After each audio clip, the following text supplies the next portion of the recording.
Hi friends, இன்னைக்கு Sunday. நம்ம அம்மா என்ன டிஷ்லாம் பண்ணி வச்சுருக்காங்க. அம்மா என்ன பண்ணிக்கிட்டு இருக்காங்க போல. அவங்க பார்ப்போம். நீ பாருங்கள் ஃப்ரெண்ட்ஸ், ஜூம் பண்ணிட்டேன் போல. அந்த பார்த்தீங்களா, தக்காளி. இது வந்து தக்காளி ஃப்ரெண்ட்ஸ். இஞ்சி பூண்டு பேஸ்ட்டு, பட்டை கிராம்பு, இந்த மிளகா, கருவேப்பிலை, கிராம்பு எல்லாமே எடுத்து வச்சுருக்காங்க. அப்புறம் வந்து வெங்காயம் இப்போ தான் அரைக்க போகிறாங்க. இப்போலாம் கரெக்டாக எடுத்து வச்சுருக்காங்க. இப்போதே இந்தா பார்த்தீங்களா, பார்த்தோன்னே கண்டுபிடிச்சிருப்பீங்க. இன்னைக்கு சிக்கன் கிரேவி தான். கடாயில் நீ எண்ணெய் ஊற்றிட வேண்டியது.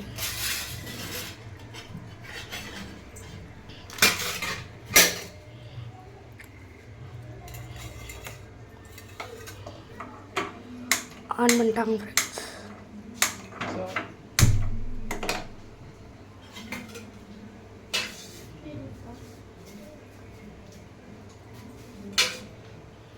இப்போ வந்து அம்மா தேவையான அளவு எண்ணெய் ஊற்றிட்டாங்க.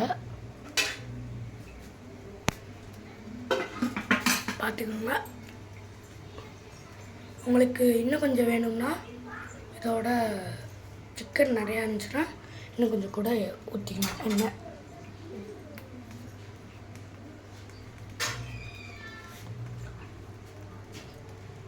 இப்போ வந்து கொதிக்க போகும். எண்ணெய் சூடாகிட்டு இருக்கு. ஆமாம். அப்புறம் ஃபோனை பக்கத்தில் வச்சிட்டோம்னா கேமராலே தெரிச்சிடும் ஃப்ரெண்ட்ஸ். இப்போ வந்து எண்ணெய் கொஞ்சம் சூடாகட்டும். அப்புறம் தான் நான் சொன்னிருந்தேன், தக்காளி, மிளகா, கிராம்பு, அந்த கருவேப்பிலை, இஞ்சி பூண்டு பேஸ்ட்டு எல்லாத்தையும் அதுக்குள்ளே போட்டுறாங்க. நான் இப்போ சூடாகி கொதிச்சுக்கிட்டு இருக்கேன். தெரியுதா?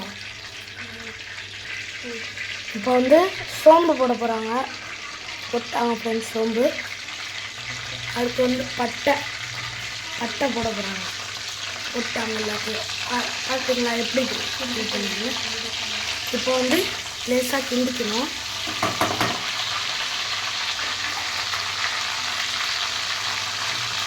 தெரியுதா? அவ்வளோதான் என்னோட வேலை. அடுத்து வந்து வெங்காயம் அரைக்கிறது. மிளகா போட்டோம். மிளகா தேவையான அளவு, கருவேப்பிலை தேவையான அளவு,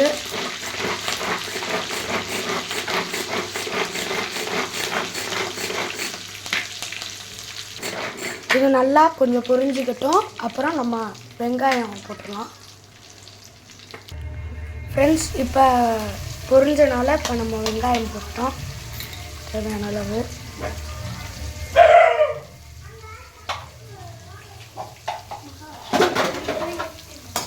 இது பாருங்க ஃப்ரெண்ட்ஸ். இப்போ வந்து வெங்காயம் வந்து நல்லா ப்ரௌன் கலரில் ஆனோடனே நம்ம தக்காளி, இஞ்சி பூண்டு பேஸ்ட்லாம் போட்ட வேண்டியதான்.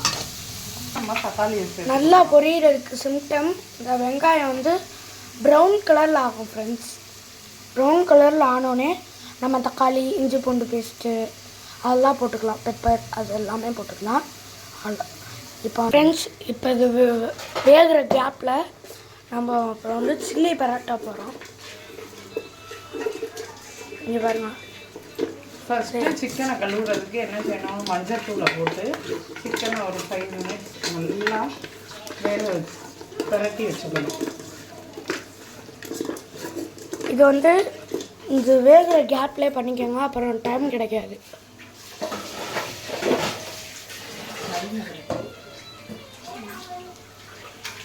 ஆமாம்மா. இது நல்லா பொன்னிறமாக ஆயிடுச்சு. ஆனதுக்கப்புறம் அது கூட நம்ம தக்காளி தெரியுதா, வெங்காயம்லாம் நல்லா ப்ரௌன் கலர் ஆனோடனே தக்காளி போட்டோம். தக்காளியை போட்டு நம்ம நல்லா கிண்டி விடும். தக்காளி அதே மாதிரி வெங்காயம் மாதிரி ஒரு 5 மினிட்ஸ் நல்லா வதங்கி வந்ததுக்கப்புறம் நம்ம நம்ம இஞ்சி பூண்டு பேஸ்ட்லாம் போடுறோம். ஃப்ரெண்ட்ஸ் இப்போ நல்லா இது வதங்கிடுச்சு. அடுத்து வந்து நம்ம இஞ்சி பூண்டு அதாவது சிக்கன் போட்டுக்கலாம். ஏற்கனவே கழுவி வச்ச சிக்கன் நம்மளுக்கு தேவையான அளவு போட்டாச்சு. எங்களுக்கு இவ்வளோ போதும். உங்களுக்கு இன்னும் நிறையா வேணும்னா நீங்கள் போட்டுக்கோங்க. இப்போ வந்து இதை நல்லா கிளறி விட்டுறணும். அதான் செப்பரேட் ஆகி கலர் வரும். அந்த சிக்கன் கூட இஞ்சி பூண்டு பேஸ்ட்டு போட்டுறோம். தெரியுதா அந்த வெள்ளை கலரில் இருக்கு, அதான் இஞ்சி பூண்டு பேஸ்ட்டு போட்டுடுறோம். அடுத்து வந்து மஞ்சத்தூள் போட்டாச்சு. அடுத்து வந்து கிளறி விட்டுருக்கோம்.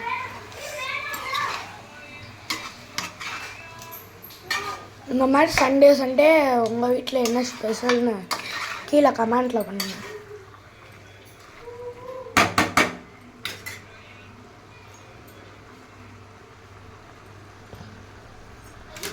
அதே மாதிரி 5 மினிட்ஸ் அப்படியே இருக்கட்டும். அதுக்கப்புறம் நம்ம என்னென்ன மசாலா சேர்க்க போகிறோன்றத பார்ப்போம். சிக்கன் 5 மினிட்ஸ் வேக போகுது. ஒரு மிளகாத்தூள் போடுறோம், 1 ஸ்பூன். 2 ஸ்பூன் மிளகா, மல்லி எல்லாமே மிக்ஸ் ஆன பவுடர் ஒரு 2 ஸ்பூன் போட்டாச்சு. 2 ஸ்பூன் கொஞ்சம் போல ஒரு கரம் மசாலா தூள், நமக்கு தேவையான அளவு உப்பு.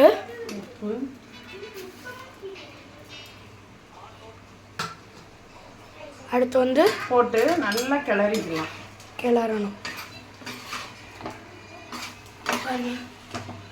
கலர் மாறுது பார்த்தீங்களா? மிளகாத்தூள் போட்டோம். இது பார்த்தோன்னே உங்களுக்கு சாப்பிடணும் போல தோணும். நீங்களும் உங்கள் வீட்டில் இந்த மாதிரி பண்ணி பாருங்கள்.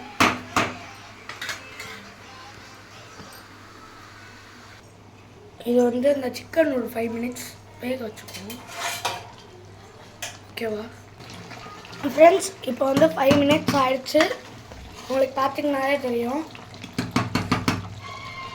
ஓகேங்களா? கிரேவி தேவையான அளவு வந்துருச்சு. இப்போ ஃபைனலாக என்ன செய்ய போகிறோம்? மிளகு, சீரகம், சோம்பு, பட்டை, கிராம்பு எல்லாம் வறுத்து பொடி செஞ்சு வச்சதை ஃபைனலாக மேலாக நம்மளுக்கு கொஞ்சம் தேவையான அளவு காரத்துக்கு ஏற்ற மாதிரி மிளகு தூளை தூவுறோம். தூவி அது ஒரு 2 நிமிஷம் இருந்தால் போதும். அதுக்கப்புறம் ஆஃப் பண்ணிடலாம். சிக்கன் நல்லா வெந்துருச்சு. நமக்கு தேவையான அளவு கிரேவியும் கிடச்சிருச்சு. ஆனால் அடுப்பை வந்து லோ ஃப்ளேமில் வச்சு அந்த 2 நிமிஷம் வேக விடணும். அதாவது சிம்மில் வச்சிடலாம். சிம்மில் வச்சுட்டு கொஞ்சம் நேரம் ஒரு 2 நிமிஷம் மூடி வச்சாச்சு. இப்போ வந்து சில்லி வறுக்க போகிறோம். அதுக்கு தேவையான பொருட்கள் நான் எல்லாத்தையும் சேர்த்துட்டே இருக்கேன். இப்போ வந்து இஞ்சி பூண்டு பேஸ்ட்டு தேவையான அளவு,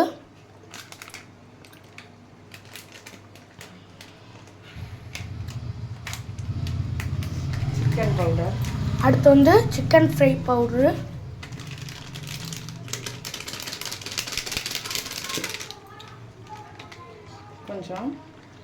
கொஞ்சம் தயிர். தயிர் எதுக்கு சேர்க்குறோம் அப்படின்னா சிக்கன் வந்து ரஃப்பாக இல்லாமல் ஹார்டாக ஆகாமல் கொஞ்சம் சாஃப்டாக இருக்கும் சில்லியில் சாப்பிடும்போது. அதுக்காக உங்களுக்கு கலர் தேவை அப்படின்னா லேசாக ரெட் கலர் கேசரி கலர் போதும். அப்படின்னா எங்களுக்கு கலர் தேவையில்லை அப்படின்னா கலர் பவுடர் சேர்க்க வேணாம். கலர் நம்மளுக்கு ரெட்டாக இருக்கணும் அப்படின்னா பசங்களுக்கு, குட்டி பசங்களுக்குலாம் கலராக இருந்தால் கொஞ்சம் அட்ராக்டிவாக இருக்கும். தேவைன்னா நீங்கள் வந்து கலர் சேர்த்துக்கலாம். கொஞ்சம் வேற எது கலரில் கொஞ்சம் சேர்த்தாச்சு. இந்த கேசரிக்கு போடுவோம்ல அந்த ரெட் கலர் பவுடர் பார்த்துக்கோங்க. கார்ன்ஃப்ளவர் மாவு வந்து 1 டீஸ்பூன் 2 டீஸ்பூன் சேர்த்து எல்லாத்தையும் என்ன செய்கிறோம்? நல்லா அப்படியே பரட்டிடுவோம்.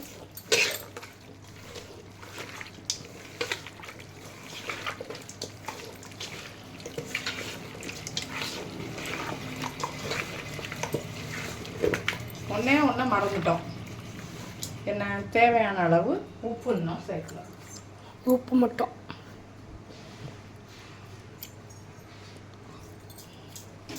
உப்பும் போட்டாச்சு. அடுத்து வந்து அதோடு சேர்த்து இன்னும் கொஞ்சம் பரட்டிக்கணும்.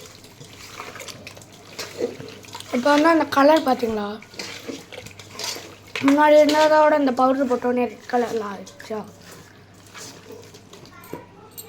இது ஒரு 1/2 hour அப்படியே இருந்து நல்லா எல்லா மசாலாவும் சேர்ந்து அந்த சிக்கன் கூட ஊறட்டும். ஊறுற வர நம்ம இந்த சிக்கன் கிரேவி பண்ணுற வேலையை பார்ப்போம். சிக்கன் கிரேவி பண்ணுறது இப்போ வந்து சிக்கன் கிரேவி வந்து முடிஞ்சு தொடர்ந்து பார்ப்போம். நீங்கள் பாருங்கள் ஃப்ரெண்ட்ஸ், நல்ல எண்ணெய் பிரிஞ்சு சிக்கன் கிரேவி, சிக்கனும் நல்லா வெந்து நல்லா இருக்கு. இதே மெத்தட் உங்களுக்கு வேணும்னா இந்த வீடியோவை பார்த்து நீங்களும் ட்ரை பண்ணி பார்த்துட்டு இப்போ வந்து எப்படி இருக்குன்றத. இப்போ வந்து சிக்கன் கிரேவி முடிஞ்சு. இப்போ வந்து நம்ம ஆஃப் பண்ணிடலாம்.